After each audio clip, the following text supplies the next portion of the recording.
श्री नृसिंह सरस्वती स्वामी महाराज चरित्र सारांश. श्री दत्तात्रयाचे दुसरे अवतार आणि श्रीपाद श्री वल्लभांचे उत्तरावतार म्हणून दत्त संप्रदायात श्री नृसिंह सरस्वती स्वामी महाराजांची ख्याती आहे. श्री गुरुचरित्र या ग्रंथाचे चरित्र नायक तेच आहेत.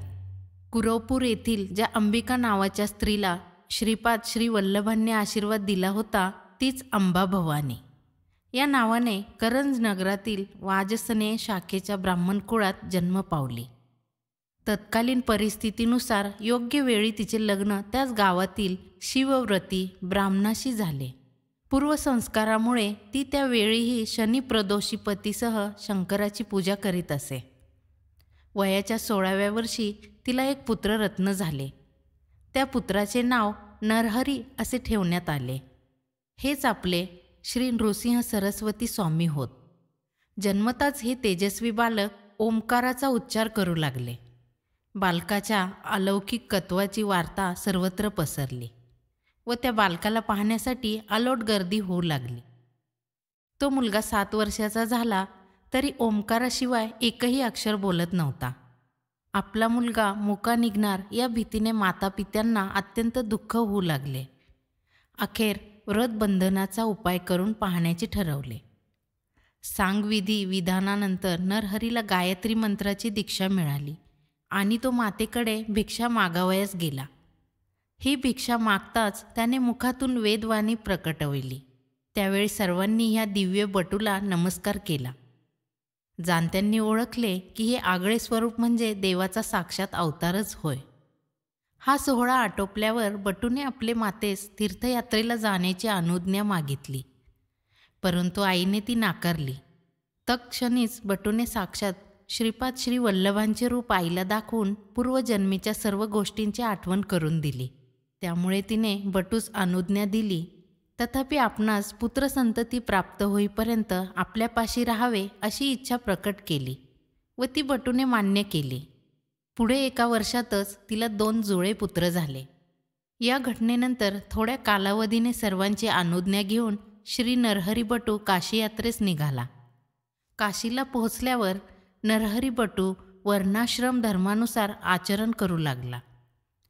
नरहरी बटूचे शास्त्रोक्त आचरण पाहून तेथील सर्व संन्याशांना आनंद झाला व त्यांनी वयोवृद्ध व तपोवृद्ध अशा अधिकारी श्री कृष्ण सरस्वती स्वामींमार्फत बटूने संन्यास घ्यावा असा आग्रह केला. त्यानुसार नरहरी बटूने श्री कृष्ण सरस्वतींच्याकडून संन्यास दीक्षा ग्रहण केली व त्यांनी बटूचे नाव नृसिंह सरस्वती असे ठेवले. श्री नृसिंह सरस्वती महाराजांनी यानंतर काही काळ काशीत वास्तव्य केले. या ठिकाणी पुष्कळांनी त्यांचे शिष्यत्व पत्करले. काही काळाने शिष्यासहित महाराज उत्तरेच्या यात्रेस निघाले.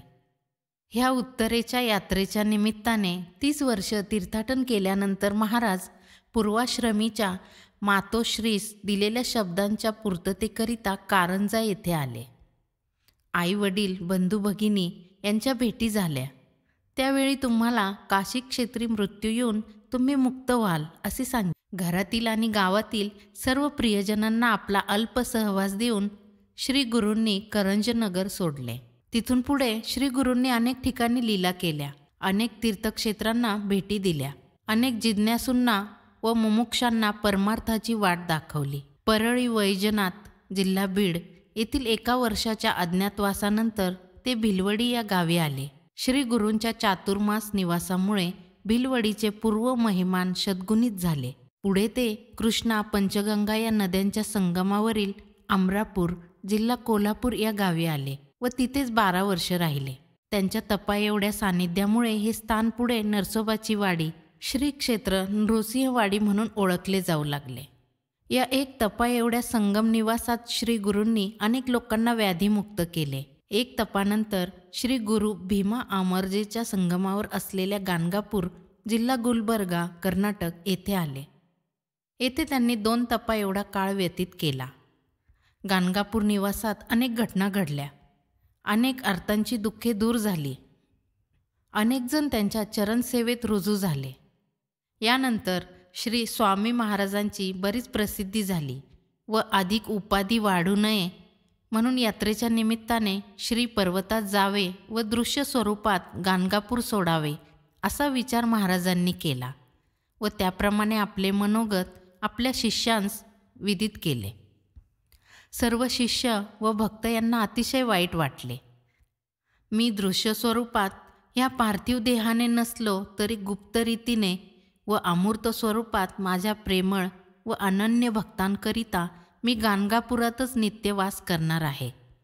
मी माझ्या निर्गुण पादुका येथे ठेवितो व तेच माझे मूर्त स्वरूप आहे असे समजा व निश्चिंत रहा, असे आश्वासन देऊन महाराजांनी सर्वांचे समाधान केले. नंतर महाराज पुष्पासनावर बसून नदीतून कर्दळी वनाकडे जावयास निघाले. नावाड्याबरोबर महाराजांनी निरोप पाठविला की आम्ही जातो कली पाहुनी, सदा वसो गाणगा भुवनी. मठावर पोचल्यावर 4 प्रसाद पुष्पे येतील ती सायनदेव, नंदी, नरहरी व सिद्ध या 4 शिष्यांनी घ्यावी. थोड्या वेळाने ते चिरपरिचित तेजोमय रूप हळूहळू धुसर दिसू लागले आणि प्रकाशाच्या असीम अर्णवात लुप्त झाले.